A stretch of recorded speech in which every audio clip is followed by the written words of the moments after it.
Okay, so I'll be working in my copy and you can work in your copy.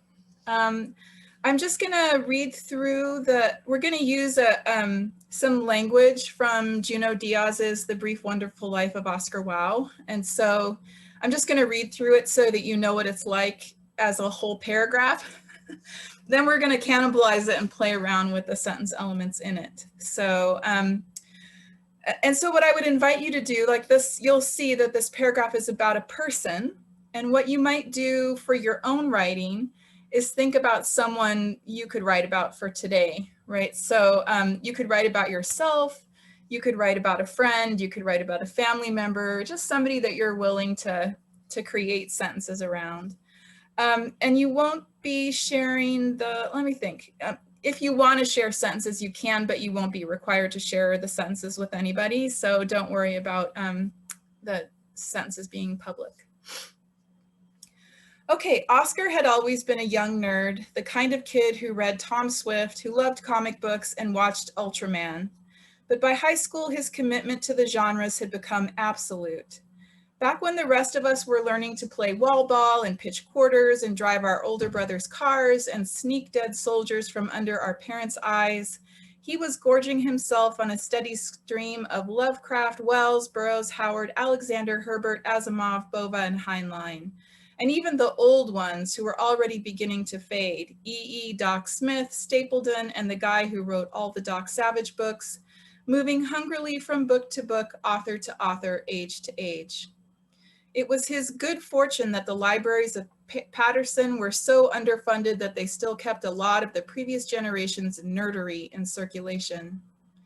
You couldn't have torn him away from any movie or TV show or cartoon where there were monsters or spaceships or mutants or doomsday devices or destinies or magic or evil villains. In these pursuits alone, Oscar showed the genius his grandmother insisted was part of the family patrimony. Could write in Elvish, could speak Tchaikovsky, could differentiate between a Slan, a Dorsai, and a Lensman in acute detail, knew more about the Marvel Universe than Stan Lee, and was a role-playing game fanatic.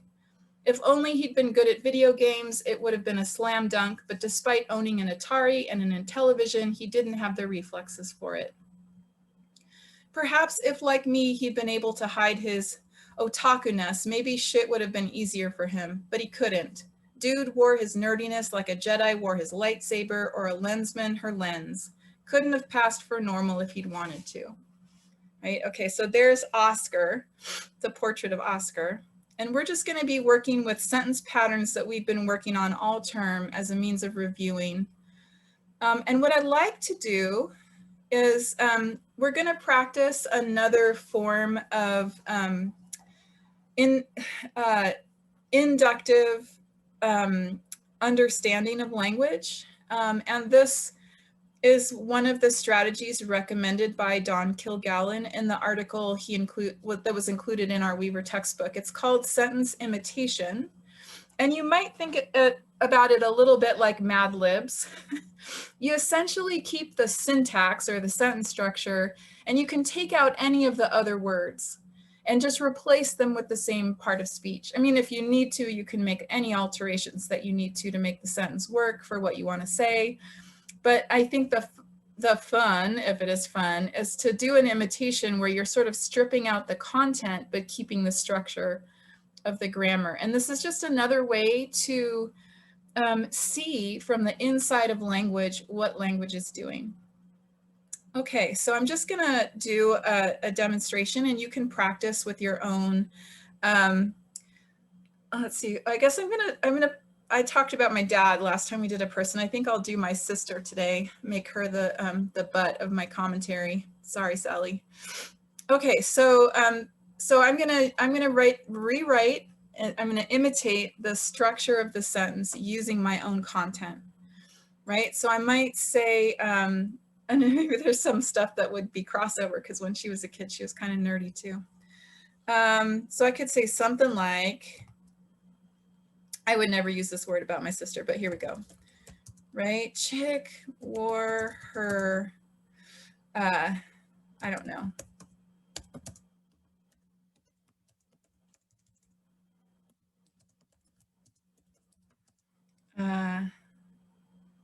what?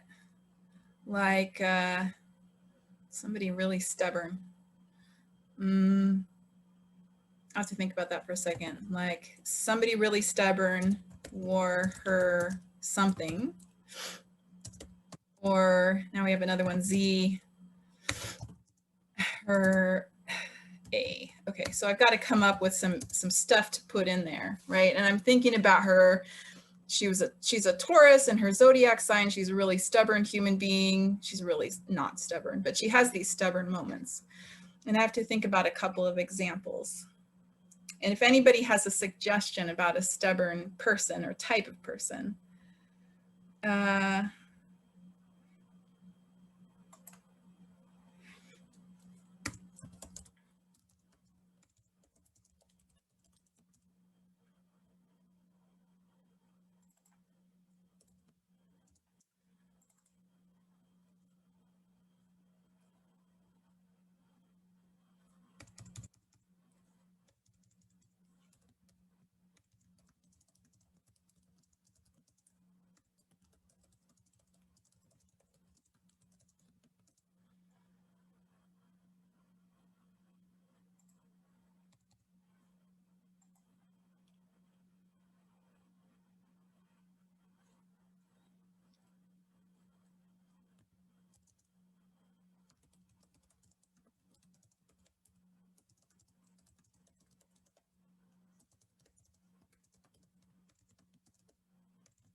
okay, so there's my imitation.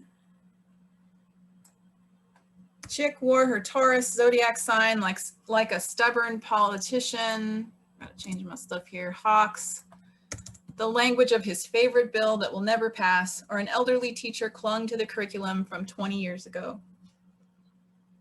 Okay, so I still have some of the structure, right? The syntax.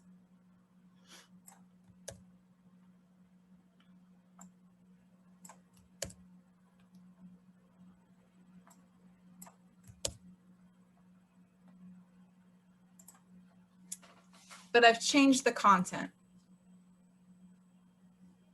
Does that make sense?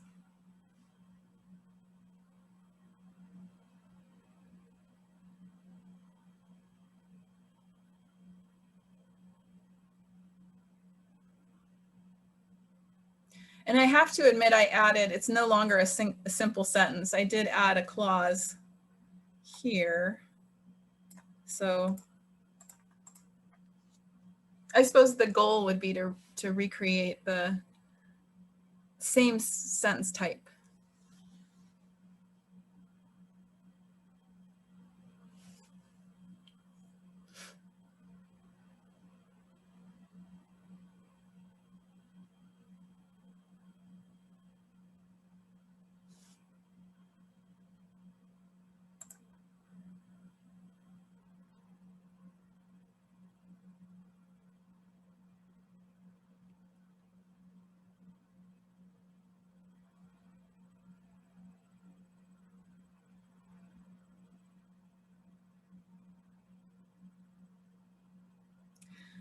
So I think what I'll do is I'll just demo each one and give you a couple minutes to create an imitation.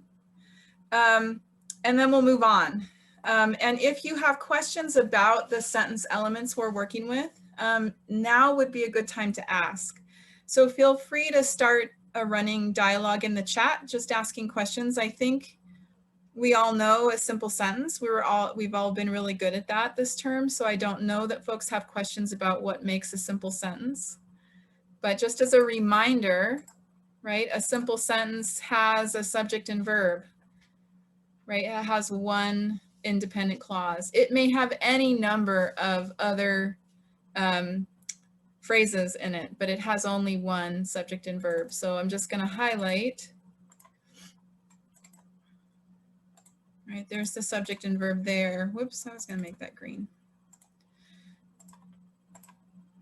And so to make it consistent, I'd have to take out my lovely relative clause that I really want to keep. But anyway, there it is. So I don't know, if you have language that changes the sentence type and you like it, but you're trying to mimic the sentence type, you can just maybe do what I did and cross it out.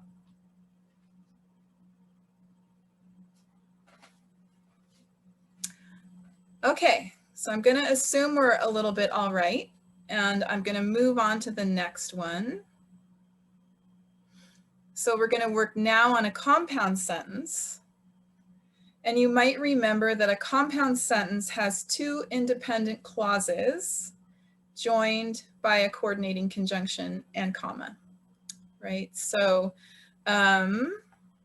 let's identify subject.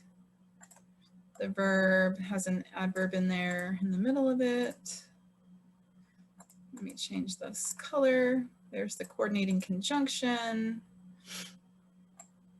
There's the second subject and the second verb. Okay, so you want to produce a compound sentence. You can imitate this structure, and I'll again just demo it. Oops, let's get rid of that. All right.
My sister would be so embarrassed that I'm doing this.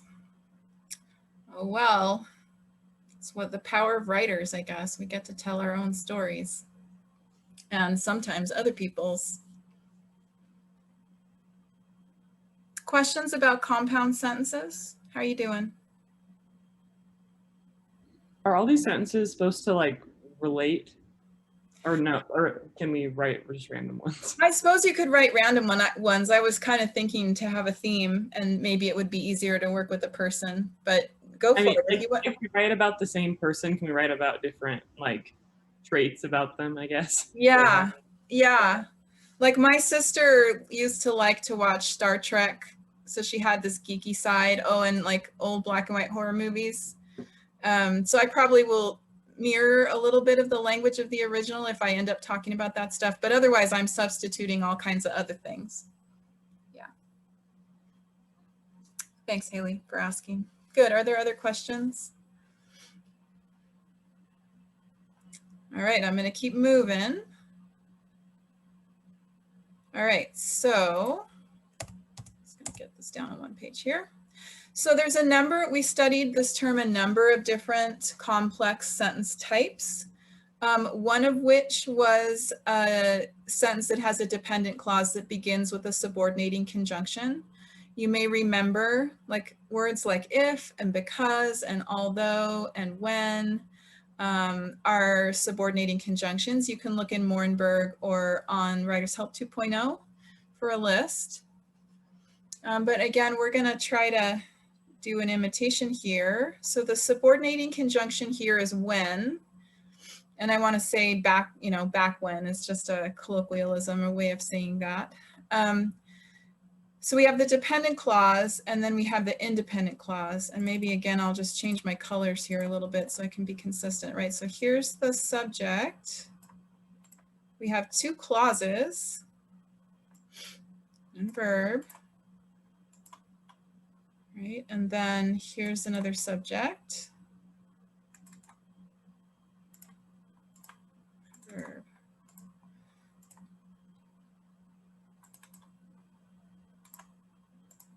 Okay, so the goal would be to create a sentence with your content that imitates this content. All right, here we go.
Okay, so that's one type of subordinate clause, beginning with a subordinating conjunction.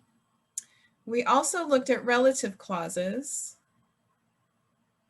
And so I'm going to move down to that one, right? And a relative clause begins with that, usually that which or who, and it describes the noun that it follows. So it always has to follow a noun. It can't start a sentence. Okay, so again, I'm just going to make use of my sister.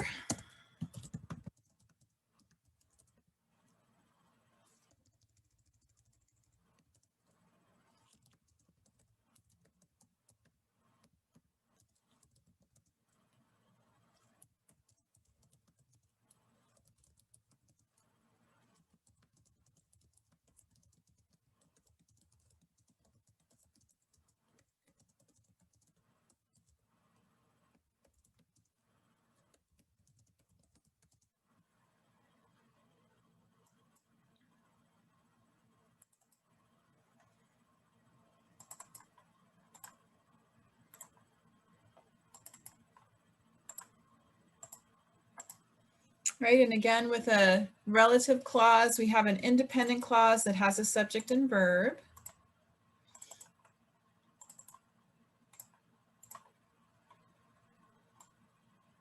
And then the clause itself has a subject Possibly the that is the subject.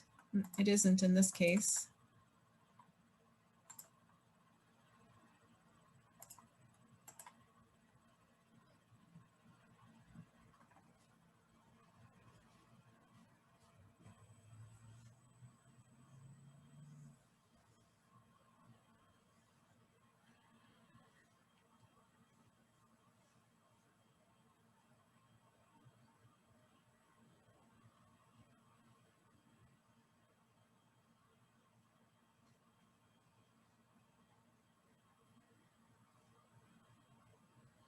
Questions about relative clauses?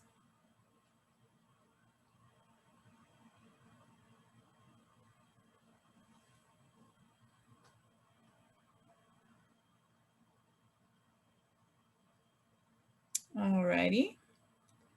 Another clause is a noun clause. And this is where the clause acts as the noun, the object of a subject or object of a verb, right? In this case,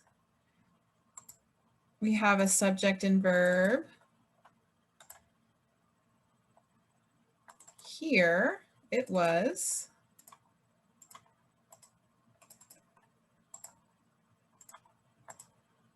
And then the good fortune is this thing, right? This clause here. These are the hardest ones for me, noun clauses of the clauses. And it also has a subject and verb. Okay, so again, I'm going to try to imitate.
All right. So I'm going to skip over the compound complex sentence just because we're short on time and I want to get to phrases. A compound complex sentence has a compound sentence with at least one dependent clause in it as well, right? So there's the coordinating conjunction that joins two independent clauses plus the comma, and then there's a dependent clause.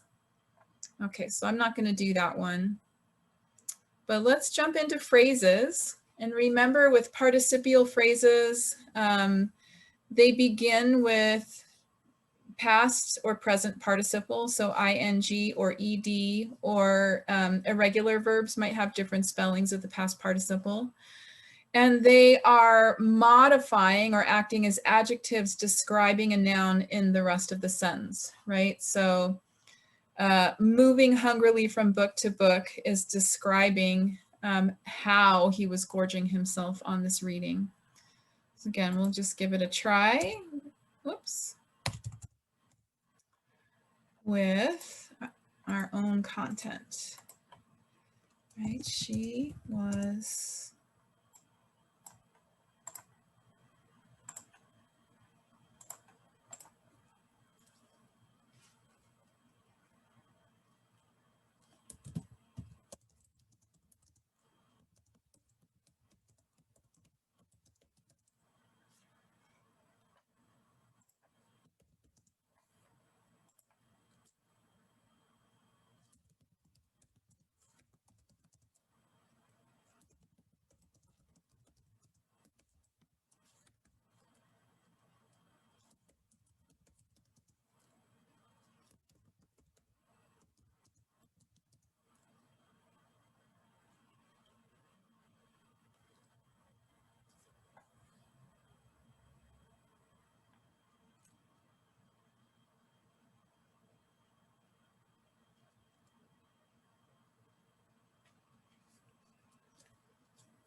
All right, participial phrase.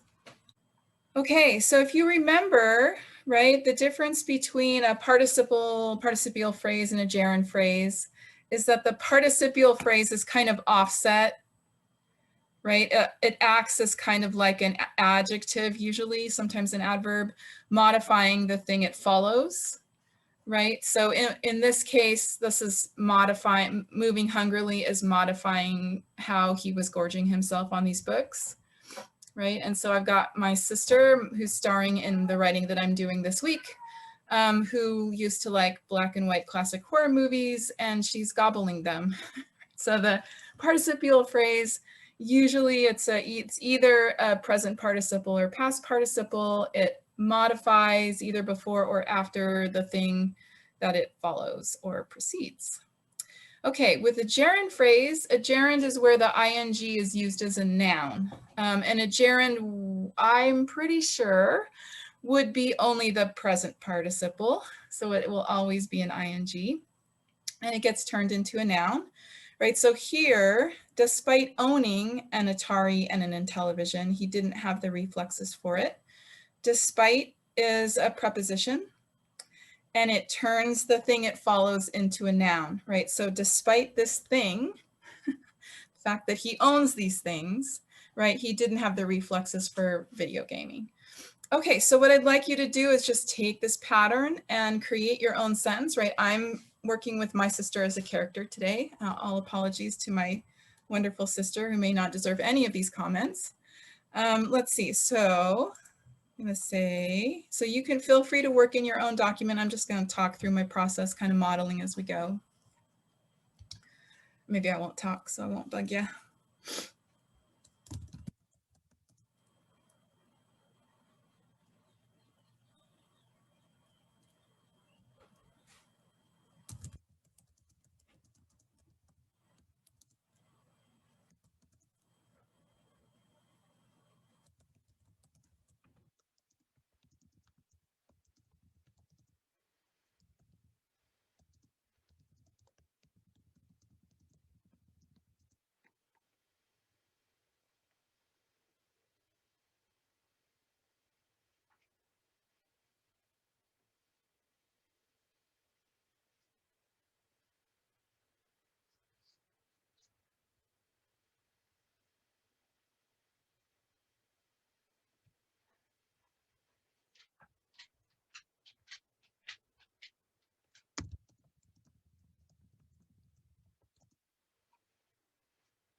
Okay, any questions about gerund phrases?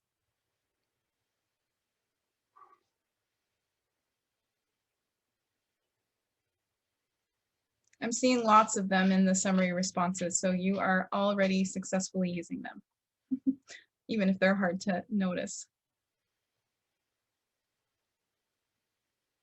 Okay, so we're going to move on to appositives.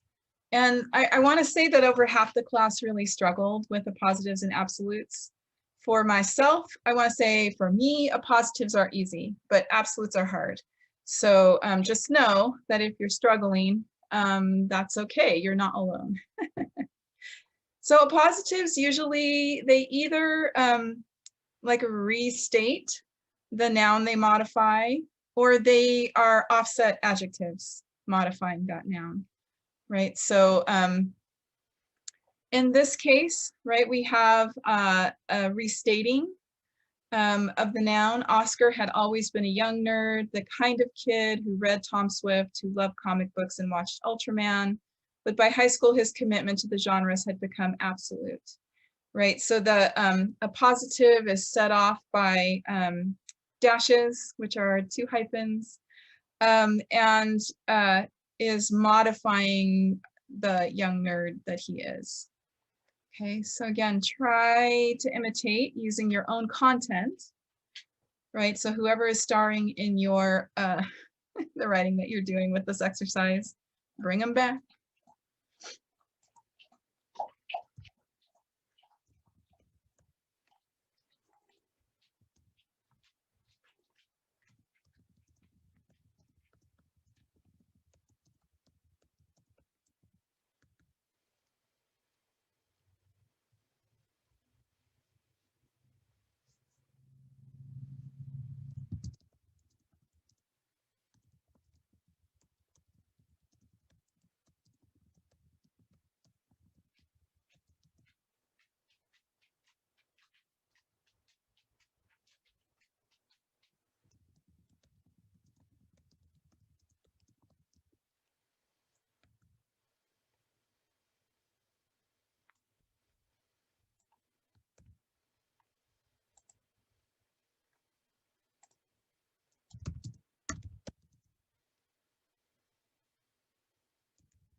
Okay, so I'm going to talk a little bit about what makes an appositive different from other sentence elements. And I'm just going to use my own sentence here. Right, so notice that an appositive usually restates the noun with another noun. It either does that or it's an offset set of adjectives. But here, this is a restatement, right? The noun. And there are other ways to say the same content that are not appositives. So for example, if I took out this noun, right, I'd have to maybe move my clause up after Sally. But if I use a who clause,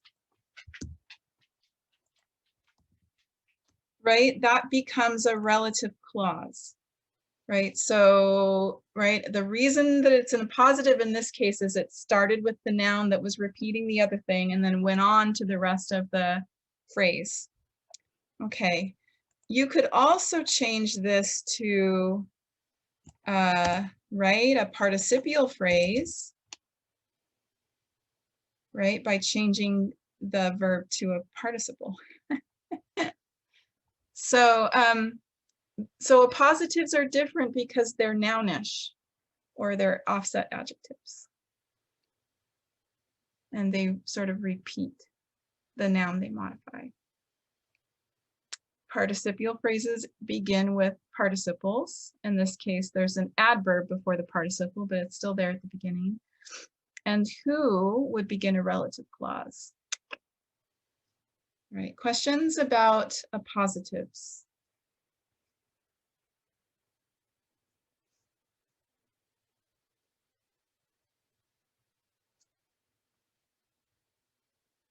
All right. Okay, absolutes, the hardest phrase ever. Let's try it. So here's one. Here's an example. Right, absolutes are constructed using a noun plus usually it's a present participle And the thing that's missing is the to be verb, right? So the way to create an absolute from a complete sentence would be to get a structure that looks like this, right? And then just take out the to be verb. Come on, there we go. Right? Oscar gorging himself, right? Creates an absolute. So it is almost a clause. It's just the verb isn't fully conjugated. That's the difference. Okay, so here's the sentence, right? The rest of us were learning to play wall ball and pitch quarters, Oscar gorging himself on a steady stream of Lovecraft wells and burrows. So if the sentence said Oscar is gorging or was gorging himself, you would have two independent clauses joined by a comma, which is a comma splice. The way to avoid that would be to change one into an absolute, which is a dependent phrase. Yeah, otherwise you've got to run on. All right, so again, let's see if we can learn by sort of inhabiting the syntax. See if you can imitate this with your content, your own content, creating your own absolute phrase.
Okay, questions about absolutes?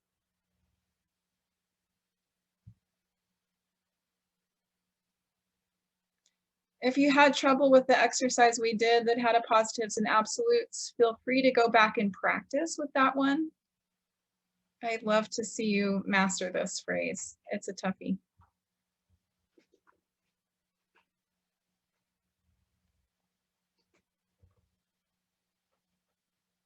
All right, we have two relatively easy ones left. I'll say easy in quotation marks. Right, prepositional phrases, we use them all the time. They are all over your summary response drafts. We just do it all the time. So the best way to get a handle on prepositional phrases is to have a look at a list, right? So Morenberg provides a list of prepositional phrases. Writer's Help 2.0 has a thorough list. So once you see the list, you'll see how easy it is to do this, right? So here's another sentence. It has a number of prepositional phrases in it. So we'll just, again, try an imitation. Could write in Elvish, could speak Czechowska, could differentiate between a slan, a Dorsai, and a lensman in acute detail, knew more about the Marvel Universe than Stan Lee, and was a role-playing game fanatic. Right, and notice this is Juno Diaz's sentence, right? Notice the use of grammar be, right? There's no subject of could, So the whole thing is a sentence fragment, but it's a delightful sentence fragment, and it's not like he does it all the time, right? So he's doing it stylistically for effect. So let's see what we can do stylistically for effect by creating an imitation.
Hey, Nancy. Yeah.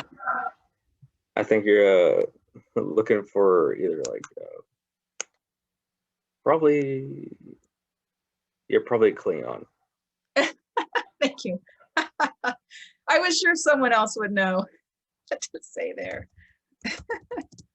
Thank you very much for You're welcome. Star Trek expertise is welcome.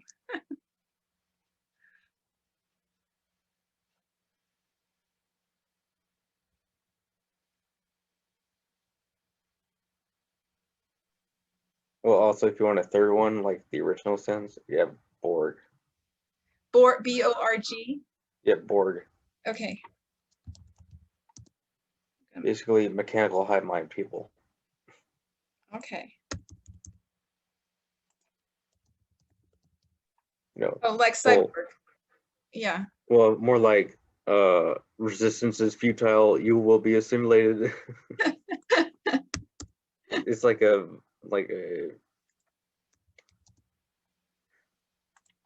self perpetuating spread of this electronic virus of sorts. Okay. Yeah, like Yeah, I have to admit it's a hive mind creature that sort of gets bigger by taking in other life forms and turning it into itself. Okay. The only thing I remember is the trouble with tribbles or something like that. So I'm not very Star Trek. Those two. All right, so let's go on. One more. I'm assuming prepositional phrase is pretty easy. And I'm also going to like the gremlins. Infinitive phrases pretty easy. It's our last one. Right, so infinitive. So okay, so let me see if I have a to, right? So to can be a preposition. Oops. Let me just go back up to my preposition page. Right, so to the end of the street, right? So if to is followed by a noun, it's a preposition. Okay. If to is followed by a verb, it's part of an infinitive. That's the trick there. There's one little tricky, otherwise it's pretty easy. Right? Okay, so see if you can imitate the sentence, the old ones who are already beginning to fade from the scene. That's a sentence fragment as well. I don't know if it's effective or not. Maybe I should take out this. I can't remember if it was a fragment in the original. The other one for sure was.